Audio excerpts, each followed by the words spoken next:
tidak bertamadun lah. Ini yang penceroboh, yang mencuri tanah ni. Hari ini, yang dekat PJS 3 punya, saya rasa dia punya ahli jawatan kuasa, dia call saya, macam dia rasa tak malu. Langsung tak malu, muka tembok. Dia call saya, dia cakap, "Cikgu, dia orang dah bagi tanah, tengok diberikan betis nak paha. Kerajaan Negeri Selangor dah bagi tanah dah dekat Dato' Harun.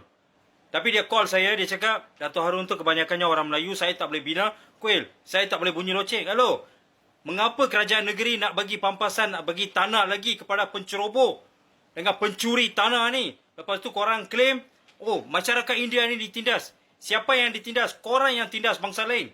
Otak pakai sikit. Sekarang you orang nampak lah Cikgu Chandra.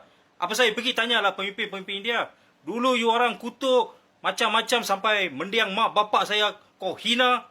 Kau tak rasa malu ke weh? Saya nak tanya lah. Kalau betul-betul botol kicap memang botol kicap. Ibarat kicap dalam botol.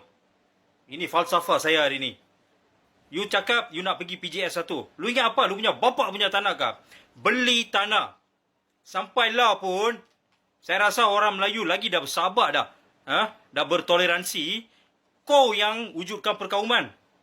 2-3 yang ekor kat luar tu aktivis. Termasuk itu apa bapa nama dia tu, Dorat Sami ya.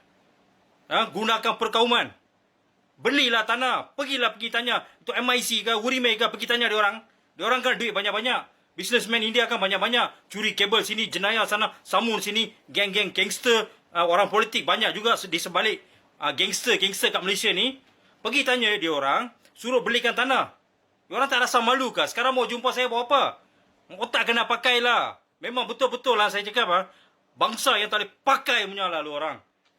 Saya respect lah orang Melayu. Masih lagi sabar. Masih lagi support saya. Kalau apa-apa pun saya rasa saya dapat pahala lah. Kalau tolong orang Melayu lah. Cukup lah. Kalau orang India ni segelintir. Bukan segelintir. Kebanyakan masih lagi nak kutuk saya. Hina saya. Teruskan. I don't care. Lantak pi lah korang. Siapa yang ditindas? Korang yang tindas orang lain. Tak malu ke minta tanah orang lain? Tak malu ke you orang minta pampasan? Tak malu ke pergi depan Sungai Buloh pasal lu orang punya tahanan semua? Tak malu ke lu punya bangsa termasuk bangsa saya? Gangsterism terlampau banyak. Terbaik PDRM teruskan mencantas. Dan malam ni juga saya dipanggil ke IPD Damansara untuk bagi statement disebabkan oleh diorang juga, botol kicap juga. Ya buat laporan kononnya saya tak waras. Siapa yang tak waras? Orang yang tak waras tu siapa tahu? Orang yang bina tempat ibadat tanpa kelulusan, tanpa orang lain punya, orang cakap, kepercayaan.